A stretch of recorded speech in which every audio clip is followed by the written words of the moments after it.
Welcome to MPPSC edu group. Gondwana रियासत परिचय। Gondwana dynasty introduction. Gondwana रियासत एक शक्तिशाली रियासत थी जिसने 14वीं शताब्दी में मध्य भारत के क्षेत्र पर शासन करना शुरू किया। मध्य भारत का क्षेत्र गोंड लोगों का निवास स्थल रहा है। यादव राय या जादव राय इस रियासत का संस्थापक था। जानकारी के स्रोत अभिलेख, रामनगर अभिलेख, मंडला।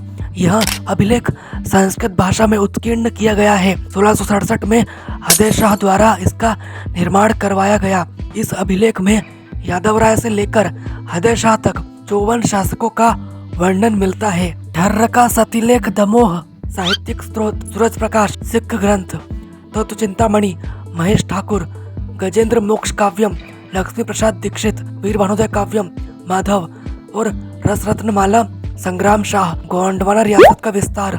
यह रियासत उत्तर में पन्ना की दक्षिणी सीमा से दक्षिण में महाराष्ट्र के चांद जिला तक, पश्चिम में मकड़ाई हरदा से पूर्व में बिलासपुर छत्तीसगढ़ तक फैली थी। गोंड जनजाति के लोगों के बारे में ऐसा कहा जाता है कि इन्होंने दक्षिण भारत से मध्य भारत में प्रवास किया है। मध्य प्रदेश में गोंडवाना रियासत को 3 रियासतों में बांटा गया है: गढ़मंडला रियासत, देवगढ़ रियासत और केरला रियासत। गोंड राज्य का नामकरण। गोंड वंश का राज्य समय समय पर गढ़ा, गढ़कटंगा और गढ़मंडला के नाम से प्रसिद्ध रहा है। गढ़ राज्य। गोंडों की प्रारंभिक राजधानी गढ़ा के नाम पर इसे समकालीन फारसी, हिंदी और संस्कृत ग्रंथों में गढ़ा राज्य कहा गया है। गढ़कटंगा। गढ़ा शहर की आबादी बढ़ने पर कटंगा ग्राम शहर से जुड़ गया। अकबरनामा में इसे गढ़कटंगा कहा गया है। गढ़ा मंडला। गोंड राजा नरेंद्र शाह ने अपनी राजधानी मंडला को बनाई, इसे बाद में गढ़ा मंडला राज्य कहा गया। मराठी और अंग्रेजी दस्तावेजों में इसे गढ़ा मंडला कहा गया है। गोंड लोगों ने दक्षिण भारत से उत्तर भारत में प्रवास किया, इसलिए दक्षिण भारत के गोंड और मध्य भारत के गोंड एक ही जनजाति से संबंधित है।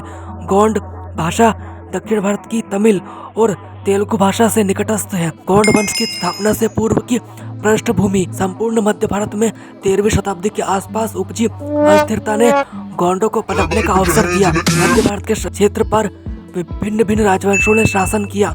कलचुरी शासक विजय सिंह की सत्ता कमजोर हुई और चंदेलों ने अधिकार कर लिया। 13वीं सदी में दिल्ली सल्तनत के नसीरुद्दीन महमूद ने चंदेलों के आधिपत्य को समाप्त किया, जिसका उल्लेख दमोह जिले के बटियागढ़ शिलालेख में मिलता है। बलबन के पश्चात दमोह से दिल्ली सल्तनत का शासन समाप्त हुआ और चंदेलों ने पुनः अपनी सत्ता स्थापित की। 1309 में अलाउद्दीन खिलजी ने बाघदेव को पराजित कर दमोह पर सत्ता स्थापित की, जो मोहम्मद बिन तुगलक के शासनकाल तक दिल्ली सल्तनत का अंग रहा। 1328 के पश्चात का समय इस क्षेत्र का अंधकार युग है, क्योंकि फिर अकबर के नवरत्न में से एक अबुल फजल द्वारा संग्राम शाह के बारे में उल्लेख किया जाता है। कहा जाता है इस समय में गोंडों ने अपनी राजनीतिक सत्ता को स्थापित किया। यादव राय। गढ़ा राज्य की स्थापना सहल गांव के निवासी जोध सिंह पटेल के पुत्र यादव राय ने 1328 से 1440 के मध्य अंधकार युग में की। यादव राय ने लांजी बालाघाट के है वंश राजा के यहाँ काम करना प्रारंभ किया। तत्पश्चात मां नर्मदा की प्रेरणा से गढ़ा राज्य की पुत्री रत्नावली से विवाह कर गढ़ा वंश की स्थापना की।